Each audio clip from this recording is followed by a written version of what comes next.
So exciting. Oh!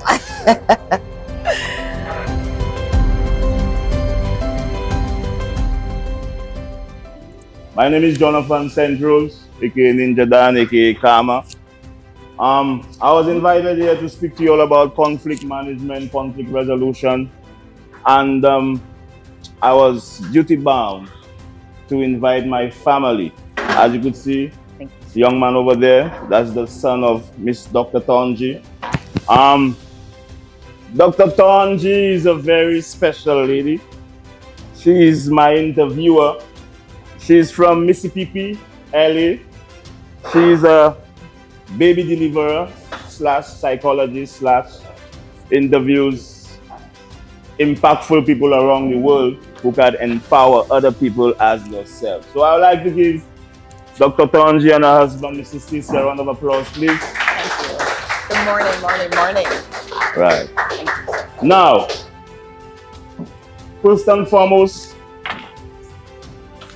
my name is Ninja Dan. I'm a soca artist. I'm also a former Caribbean soca monarch.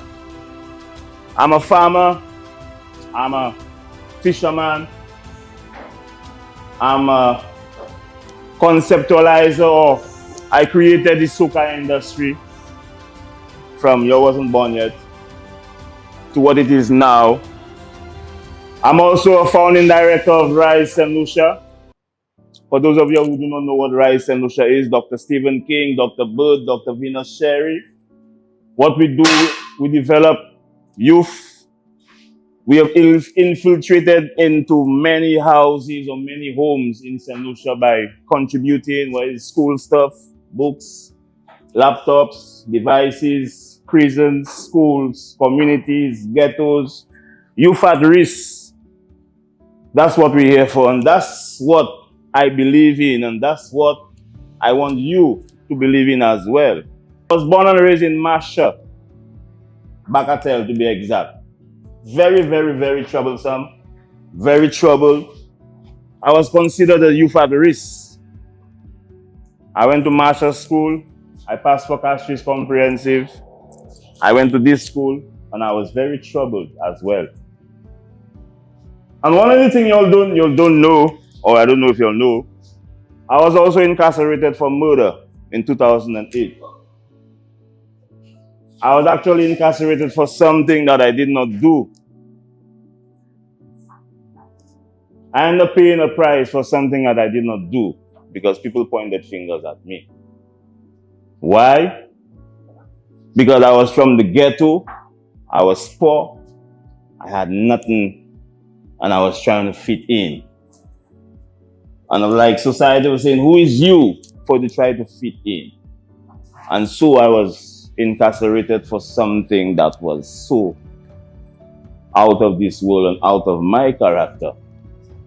But what happened to me was I was incarcerated. I used that to build me.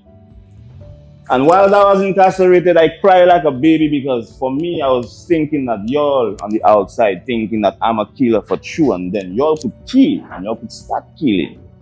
So that was my biggest and greatest fear of being incarcerated, because what I'm doing now, I started this from since 2007 until it was kidnapped away from me. But now I'm here, stronger, even more powerful than when I was before I was incarcerated.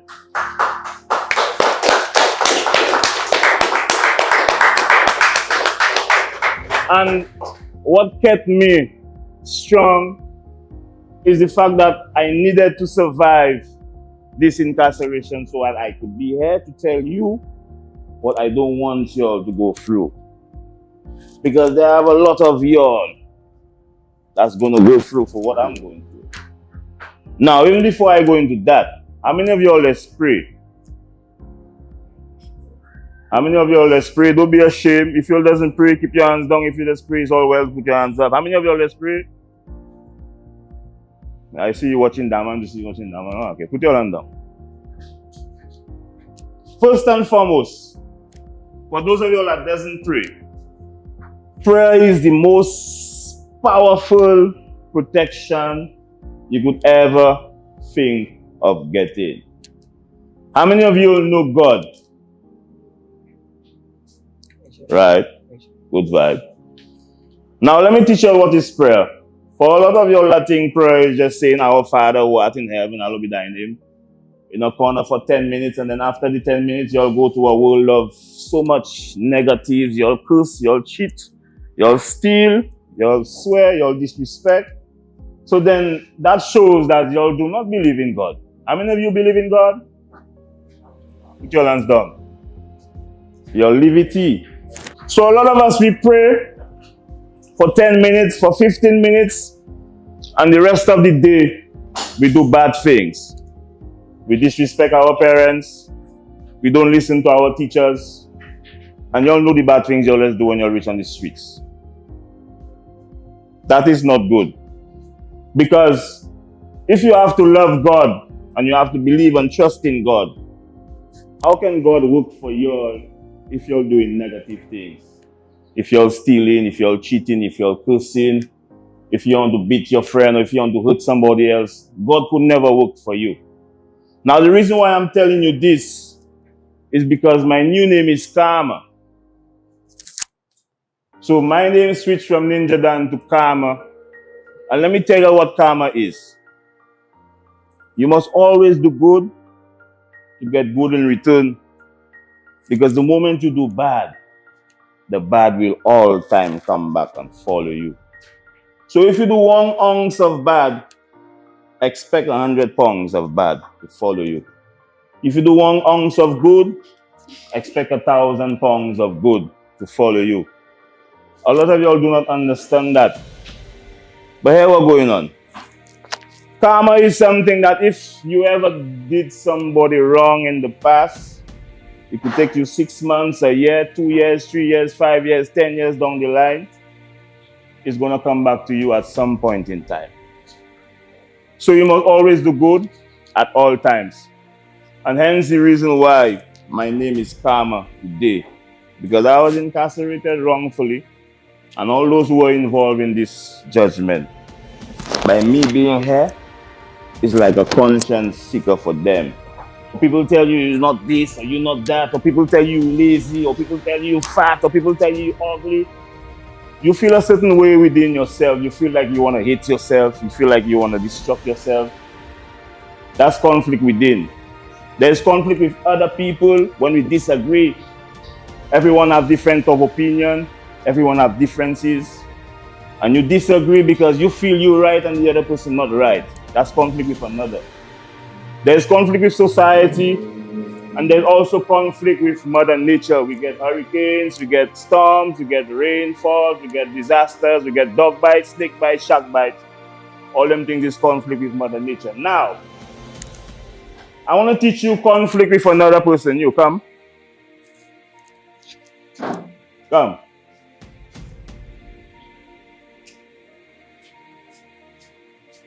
Most of the times, when we argue, you get one person hitting one person, and then that person now, in turn, will come back and hit the other person, and then the violence will start. But I want to teach you one thing. I want to teach you a couple examples of how you could de-escalate the problem. So this is aggressor 2. This is aggressor 1.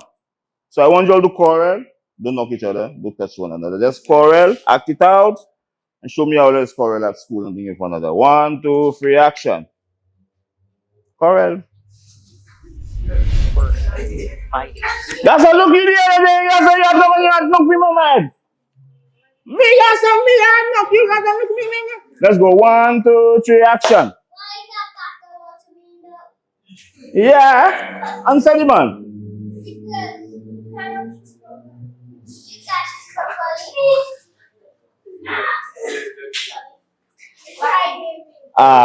Give them a round of applause. Oh. Give them say that. Give them. Thank you so much. All right. Bam. Give them a round of applause. Right. Now, respect. So what we're gonna do now to avoid that, aggressor number 2, aggressor number 1, you're going to be the aggressor. And you're just gonna remain silent for like 5 seconds and just walk away, yeah? All right, 1, 2, 3, action. Don't knock the man, don't knock the man, don't knock. Correct. 1, 2, 3, action.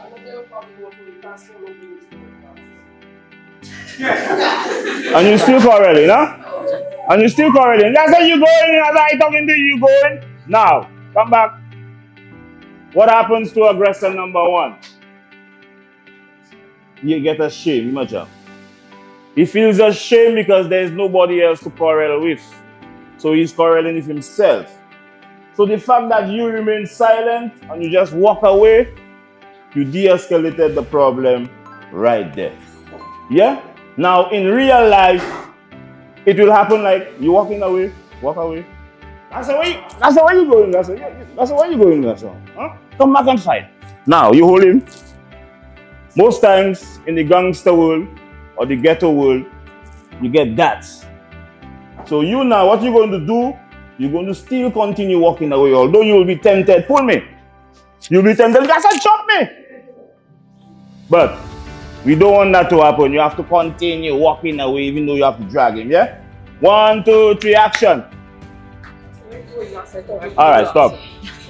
Now, hold on. The reason for this, I'll try, let me do it for you.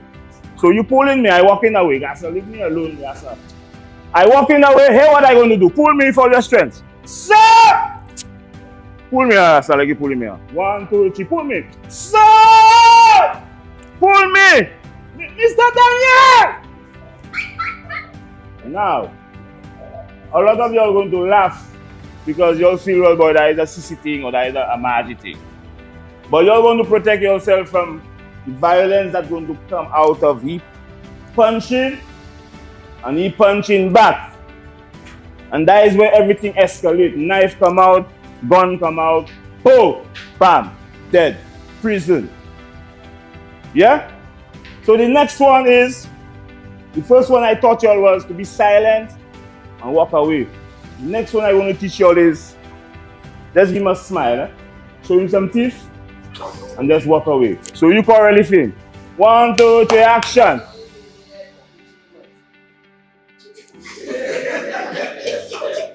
So you give him this smile, and then you walk away. Now, most of the time, now come. Stand aside. So push me. Most of the time, I say, push me. That's a. But give me talk, man. Push me again. Push me again. Most of the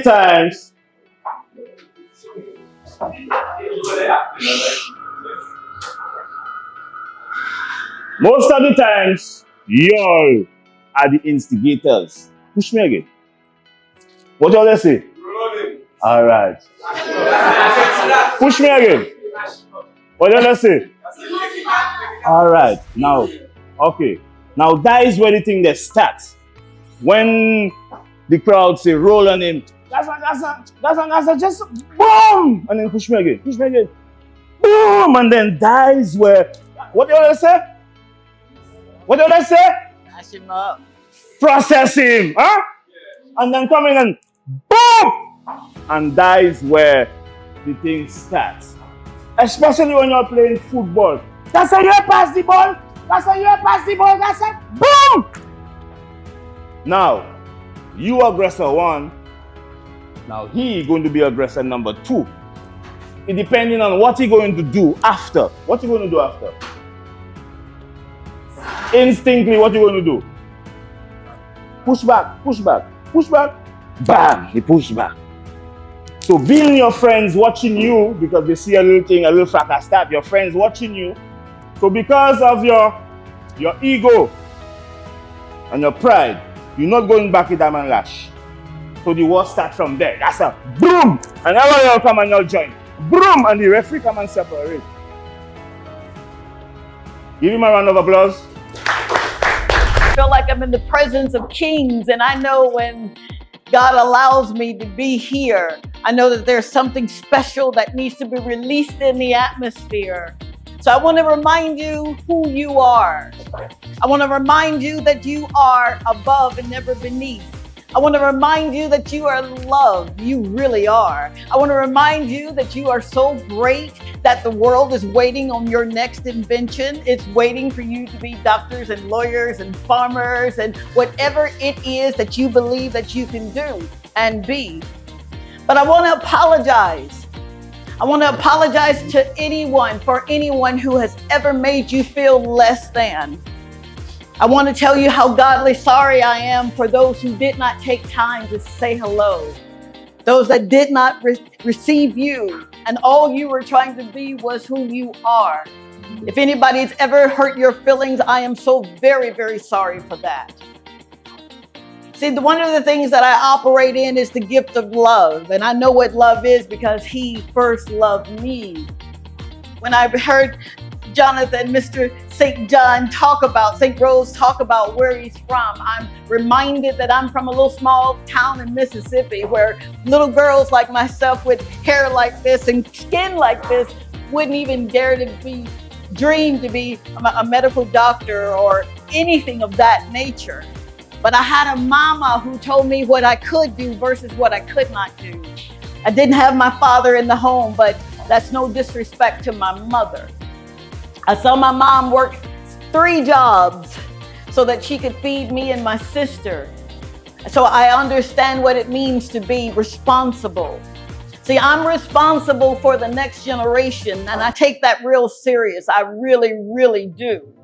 I'm 33 years this year of being cancer-free. I had a malignant cancer that was in my thyroid. Why is that so important for me to tell that story? Because I know what it feels like to be sick. I know what it feels like to be homeless. I know what it feels like to feel abandonment. So one of the things that I promised my daddy, and I call him daddy because I'm in a relationship with him, is that I will always take time to love people right where they are instead of where I want them to be. So when I come into your presence, I'm coming and I'm bearing gifts. I'm bearing gifts of love. I'm bearing gifts that you can do it, of encouragement, of motivation. So before I go, I want you to say something out of your mouth. Because there's something about when you come into an atmosphere like this that when people speak, God hears. So the last time that you stand up for this morning, would you stand please and repeat after me? Please, you too. It'll be real quick. If you've seen me on television, I've got this thing called the pinky swear. And it's something about that pinky swear. I do it to my own grandchildren. When you pinky swear, that means that you're being held accountable for what you say out of your mouth, because what you say does matter. It really does, especially in an atmosphere like this. So, are you ready?